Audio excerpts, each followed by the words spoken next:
There are a number of antiemetics that are currently available.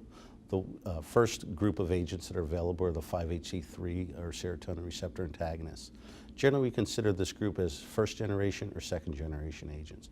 The first generations are ondansetron, granisetron, and delasetron. The second generation agent is pelinosetron. We know that these agents differ slightly in terms of some of the pharmacokinetic and dynamic properties. Certainly the first generation agents have a lower half-life or much shorter half-life than pelinosetron, the second generation, somewhere on the order of 5 to 9 hours versus about 48 hours with the second generation agent. We also know that there are some binding affinity differences between the agents, where the second generation is somewhere between a 10 to 100-fold more potent binder to the 5-HT3 receptor. We also know that there's a slight difference in metabolism of the drugs. All are metabolized by 3A4, but certainly pelinosetron has much less of a portion of the drug that is metabolized by that main isoenzyme in the liver, and more so 2D6. And this obviously would lead to different drug interaction profile amongst the agents. Most importantly, there are some clinical differences. Certainly there have been a couple phase 3 large randomized trials that compared the first to second generation agents.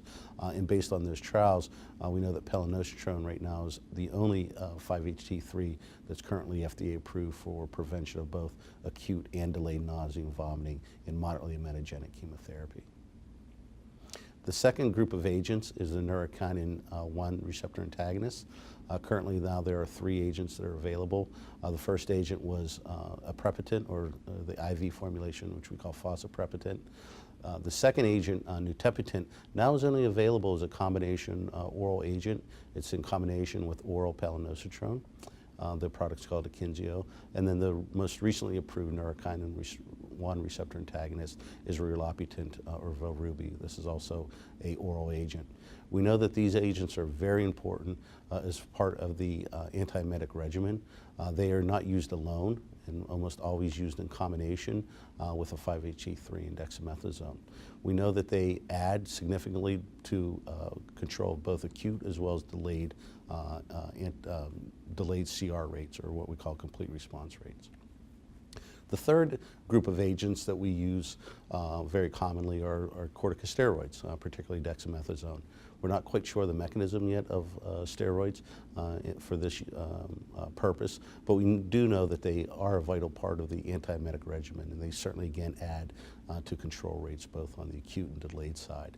And so when we talk about highly emetogenic agents, and this is defined by a chemotherapy agent or a chemotherapy regimen that without any antiemetics would have a 90% or greater risk of emesis within the first 24 hours. So when we talk about those highly emetogenic agents, we know that most national guidelines, whether we talk about NCCN guidelines, ASCO guidelines, ESMO guidelines, some of the individual disciplines like the nursing ONS guidelines, as well as some of the pharmacy guidelines, that it is recommended to use all 3 of those drugs as prevention for antiemetics prior to receiving their chemotherapy. When then we talk about moderately metagenic chemotherapy, this is generally defined as having between a 30 and 90% incidence of emesis within the first 24 hours. Again, if you give an agent or combination of agents with no antiemetics prior to those agents.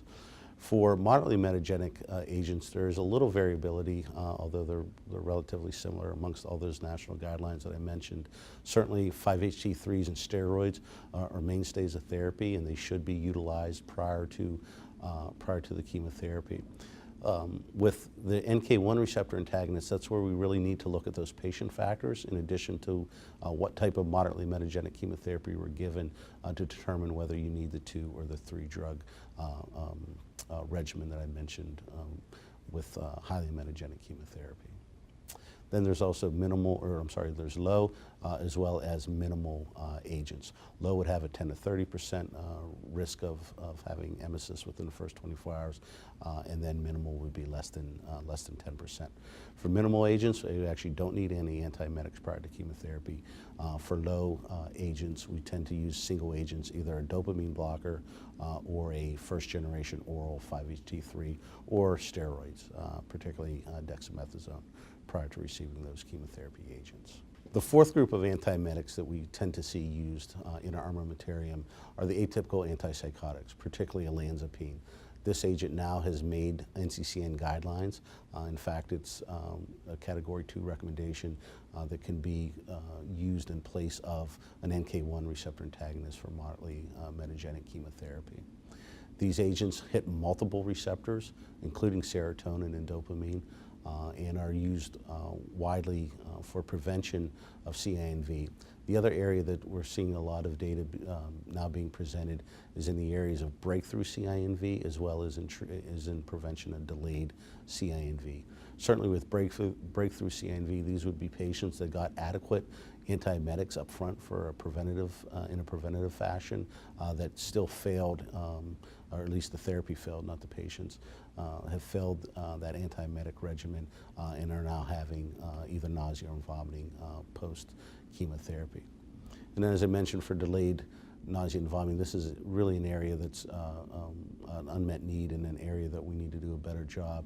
And certainly the addition of some of these atypical antipsychotics are showing very impressive results for prevention of that type of CINV.